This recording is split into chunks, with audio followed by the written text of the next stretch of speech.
Hello, welcome to Only God Rescued Me. I am Lisa Meister, the host, and I am excited today. We are doing something very different. We have a survivor named Lynn Marie, courageous woman of God, who has come on to have a voice today. And this is very interesting because she is deaf. So she has brought an interpreter with her, Arlene Wright, who I thank very much. Thank you, Arlene, for being here and helping us today. So there will be some pauses as we talk and interpret and go back and forth. So a little bit of patience would be appreciated. Welcome, Lynn. I am so happy to have you here. Thank you, Lisa. Tell me a little bit about growing up. Were you aware that SRA was going on? I lived in Denver, Colorado. I was born there. That's where most of the SRA took place. The SRA were in churches that were at night and closed, and sometimes outside. Were you aware during the day that that was going on at night? No, but I knew something was happening because I was always scared. Around me, it was so quiet that I could see the evil look in people's eyes when it was getting ready to start. And I just knew that was going to happen. Who took you to the SRA rituals? Primarily my mother and my mother's family. My father's family lived in a different state, but I don't doubt that he also participated in the rituals. Do you have any knowledge of when it started? No, I didn't. So my memory started at 33. So as long as you can remember being really little. Yes. Do you know how long it lasted?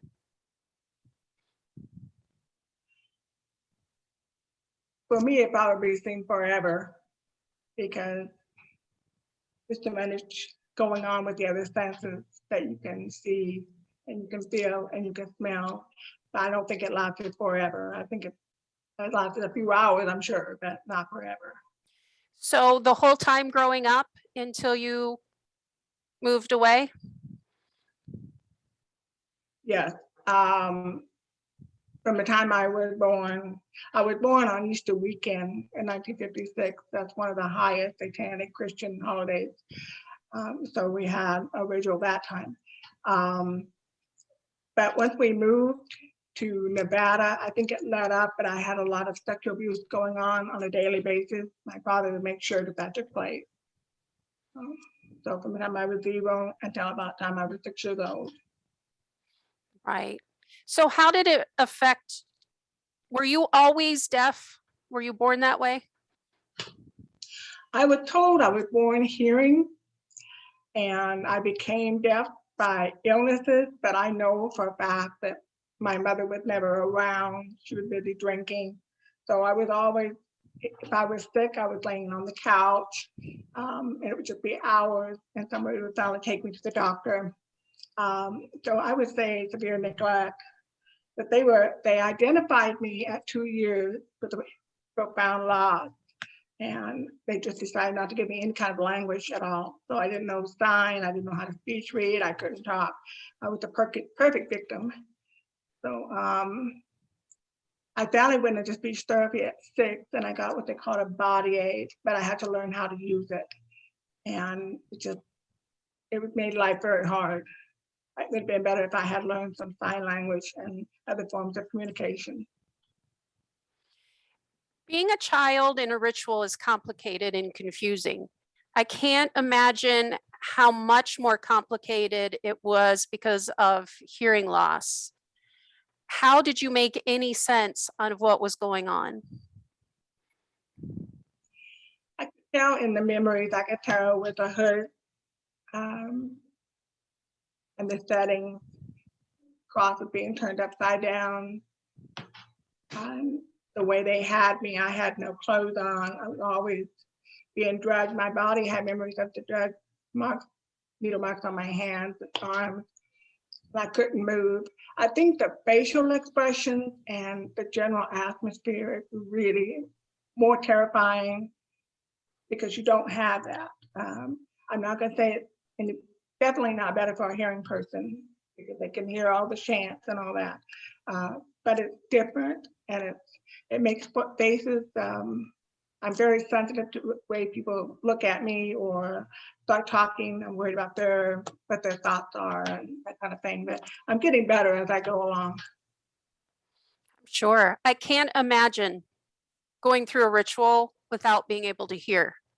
Not that it protects you, because it doesn't, but it seems to me that it would make you more vulnerable, that things would come at you out of the blue because you can't hear them coming. Do you think that made life more difficult in the long run? Yeah, it was definitely more lonely. I didn't really have any friends. I didn't have any way to communicate. School was a living nightmare for me. So that was back in the day. Yeah, that was back in the days when corporal punishment was acceptable. So I found myself getting spanked in front of the class and lots of humiliation growing up that way. But miraculously, I made it through high school and I graduated. I went on to college. But if I had to go back and use those dinners again, I would never want to do that. It was just very, very, very lonely. I had a lot of animals and I would just hang on to them and play with them, and I could talk to them and I could understand what they were saying. So, but I soon developed the habit of going in my head and creating a world where I felt safe, and I wanted to hear music so bad and I couldn't hear music. So I would create what I thought music was like in my head. And I in my head side to side so my stories would move. I spent hours like that because I just didn't have any interaction. It's just a real sad upbringing. How did you find God? So during the ritual, I could tell there was a white light. I knew that was something that I had not gotten to know, but I knew it was somebody like God that was saved. I found God when he called me to be baptized at 33, and told my testimony then, and that's when the memories came. But I know I would not be here if I didn't have God. How did God help you to heal? I'm a long way from healing. Back in the days when therapists and psychiatric hospitals didn't believe in what you were saying, I'm working on it. I'm getting there. My feelings are finally coming to surface. The therapists that had me were busy trying to teach me that my deafness was not my fault. So for 33 years, my deafness was my fault. And so I didn't advocate for myself because I caused the problem. It was very, very unhealthy. But I think my realization that God was with me was after the memories started coming and I had people around me that I took care of. Even though we couldn't communicate, they still showed me love and safety. I know that from God. And recently, God has showed me that where exactly he was in all of my situations. Because there's times when you go through life and you don't think God's there. And so through my prayers, I've been able to see exactly what God has sent for me. It always sent someone, something to help comfort me. Right now, I'm using Rebecca Davis prayer ministry, and I'm writing my story. I'm hoping it'll be some help for some other people. My recovery from domestic violence has been through Joy Force's 2 books, and I'm very grateful that I was in a support group for that. We were able to just rely heavily on God. And Deborah Winfield taught advocacy classes. I've learned about myself through there, and her book, From Darkness to Light, taught me how to find emotions, because I had to figure out what shape they were, what temperature they were, where they were in my body, because I didn't know. And being so separated, my head separated from my body for so long. But it's a process, and I'm working through it on a daily basis. So what does healing look like to you as you're getting better?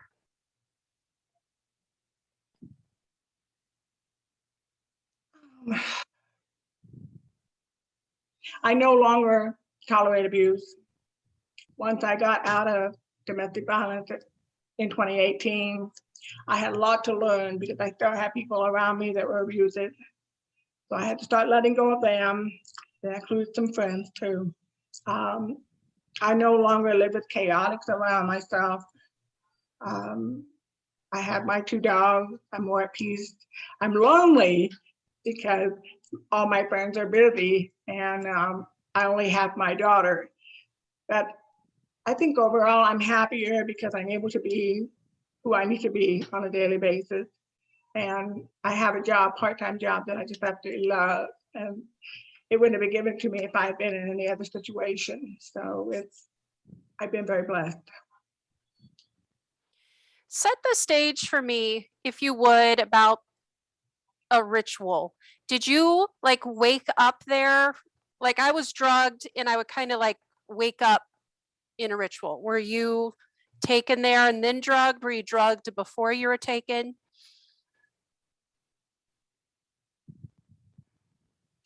I think, well, I was very, very physical when I knew people had a hold of me.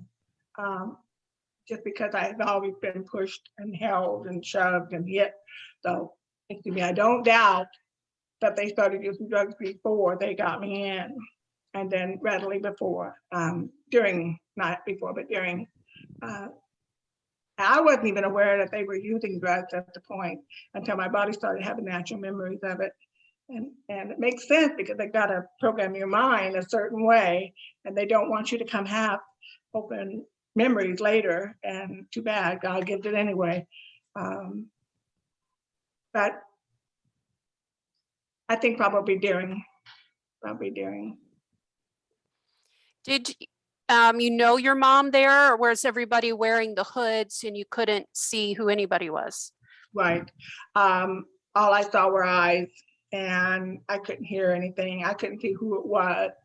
I am very, very hopeful and prayerful that my foster grandpa was not a part of the ritual, but I'm aware that realistically he had to be around and known because his wife was my grandmother. And between my grandmother and my mother, they were short, but they were very vicious women. Then he would always have something afterwards to help comfort me. And I don't know how he knew, other than maybe he just knew that was going on. But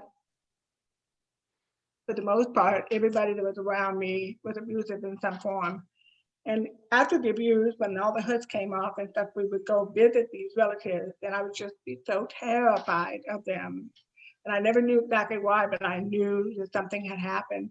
And I be frozen into not talking or doing anything. I mean, just sitting there and being like almost like a little statue, because I thought if I did anything or said anything, I was going to be punished.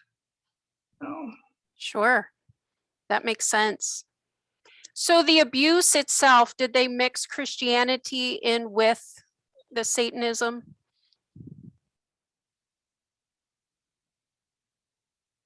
can you repeat that, please, Lisa? Did they mix Christian elements into the rituals?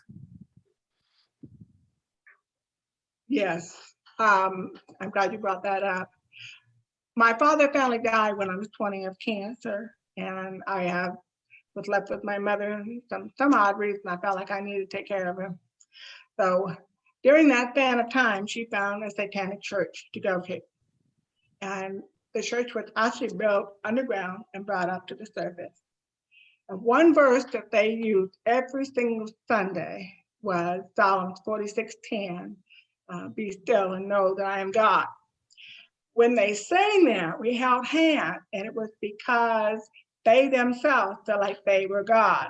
And the whole time I'm standing there holding their hands, I think, there's no way I'm God. I would not create this for myself. And I look at them, they all looked happy.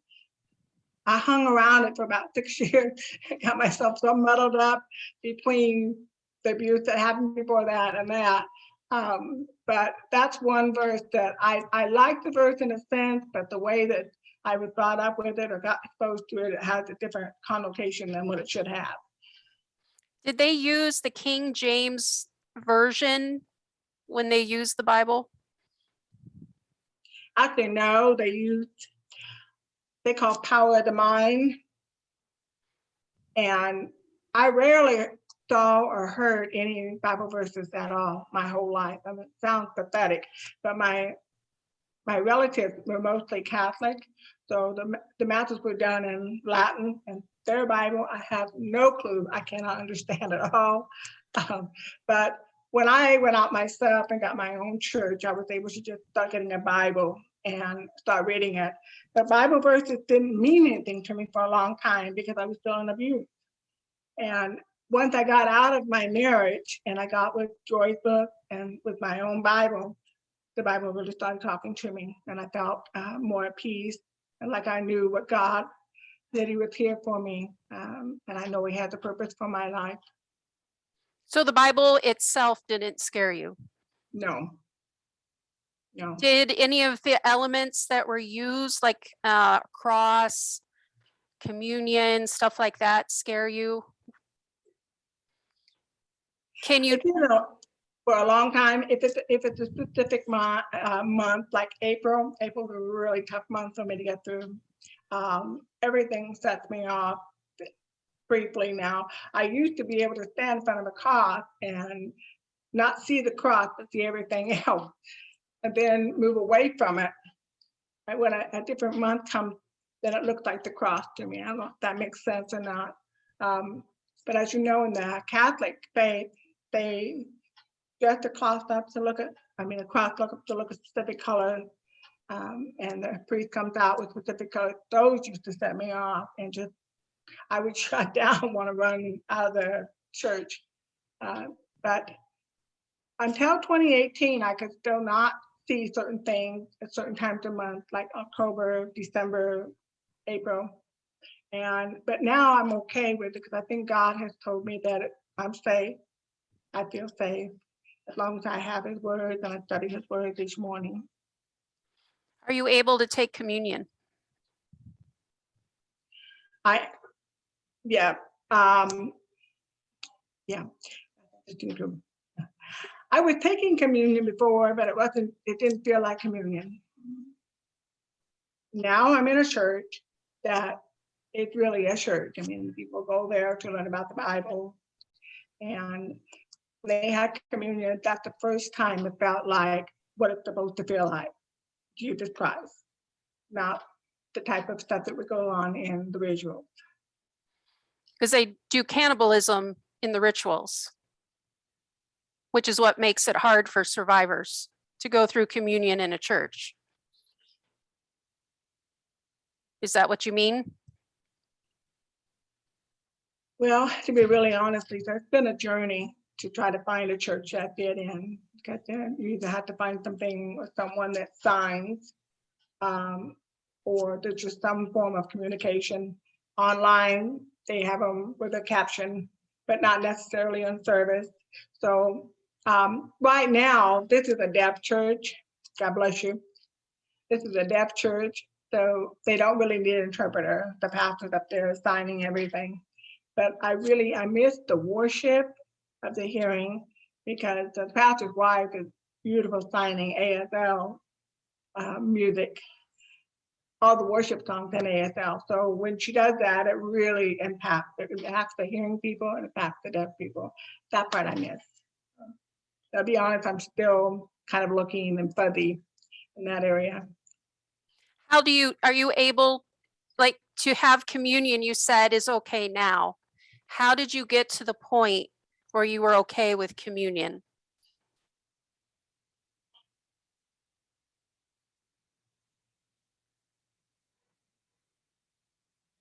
I think I took it the first few times and not really knowing what it meant. When I went through the memories, I couldn't take it at all. So I was in the memories very thick from the time I was 33 until I was about 44 years old. During that time, I could not take the communion at all. after I finished that, I slowly started to be able to take it. The one church would bake real bread, and because of my eating disorders, I thought, oh, that's great. I could go eat that whole loaf. But, now I've gone back to the little heart pieces and the grape juice part, so it makes that a little bit less enticing for me. But yeah, thanks. So how brutal was healing for you?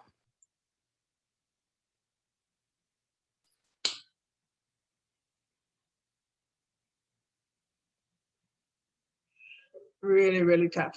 Really tough. My emotions would not come out. Um, Everything else came out. What came out for me was anger, and often inappropriate anger, and I didn't know why. I couldn't express the tears. It was hard being a mom, raising my daughter and being in a domestic situation where that specific person was going to help me with anything, even with raising her. My eating disorders were very rampant. So when that happens, the mind is consumed with crazy stuff like controlling calories and how much you exercise and things like that. It's not about what's going on through the day. And with my ex being the way he was, I just thought I could just change my body, everything would go away. I would be normal and I wouldn't have all this. But there was so much confusion because I didn't know how to handle any of that. And I didn't have anyone helping guide me through it. Now there's a lot more. There's a lot more help, but you just have to go out and look for it. Being an SRA survivor is very isolating because people, churches don't understand. Now you're deaf on top of that, which makes it even more isolating. How are you traversing that?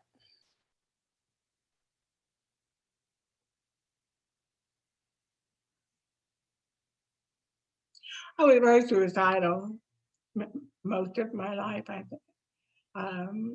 At one particular point at 14, I just wanted to die. I didn't see any purpose of going on.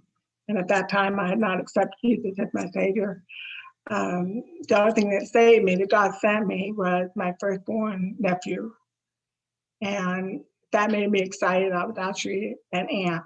And I remember running all over the neighborhood, telling everybody that I was an aunt.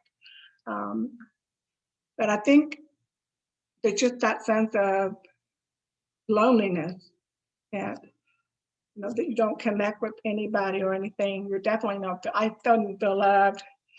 The only way I felt loved was with my grandpa, and because he didn't sexually abuse me, and he would sit and listen to me. And somehow God made it so I could understand his voice, because he would talk very slowly and deliberately. That everybody else, like my mother and my father, were really difficult for me to understand. I did have a half sister and a half brother, and when these memories started to surface, I was sure she had been involved herself because we shared the same father. She promptly cut me out of her life, and I've not seen her now for 32 years. And she said she didn't want anything more to do with me. My half brother is out there somewhere, but that made me feel like I did something that I could have controlled, and we can't control anything like this. I still have that loneliness, but I know as an adult that I can take myself places where there's people around me. I can do things, I make conscious decisions about what I want to do. And as a child, I did not have that option. Go to my bedroom, or I could go outside and create some kind of sandbox to play in. And it's just very, very isolating, very lonely. I find that sad because I don't think we should be isolated and lonely when we're not survivors anymore. We're victors, overcomers. Does having the internet help where you can message people? Yes, I did not get my first phone to text until, my daughter was in college. Yeah, she was well into college when I got my first phone that I could text. That's the first time I heard about it. Otherwise, I would use the laptop, the internet, and they used to have a messaging back and forth, live messaging. So I would try that with her. But having the phone really does help us connect. And part of our Facebook group being private, being able to kind of put it all out there, but know that those people know exactly where I'm at and I know how they feel. And we don't have to hide the fact that we are SRA. And it's okay. Everybody accepts it. Have you heard of other deaf SRA survivors? No, I think one of them started to have memories right before the pandemic. I knew something was going on with her, and nobody was paying attention. And really, when you have these type of memories, you don't know what to do with them because you don't know where it came from. You don't know who to talk to. And sadly, she committed suicide. Oh, Yeah, and she was doing quite well. She was doing a lot for Wellston area where I'm at right now, trying to teach people sign language to understand the deaf and blind community. And I would walk into her office, she was the director, and people wouldn't even know whether she was there or not. There was one time I went in and she was actually on vacation. They did not know that. So there was a lot of different isolation issues for her. I think she would have been the only one that I would know, but no, I do not know any deaf survivors at all at SRA.